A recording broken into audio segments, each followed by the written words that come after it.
యెహోవా మీ మధ్య ఉన్నాడు, ఇక మీదట మీకు అపాయము సంభవించదు. జెఫన్యా 3:15.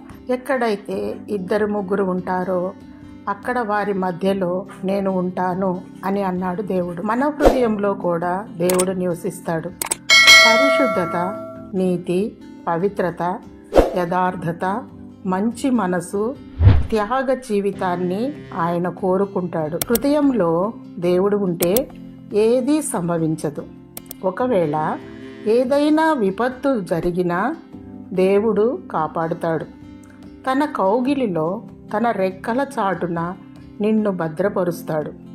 ఏ అపాయము, కీడు సంభవించకుండా దేవుడు నిన్ను నిత్యము కాపాడునుగాక. ఆమేన్.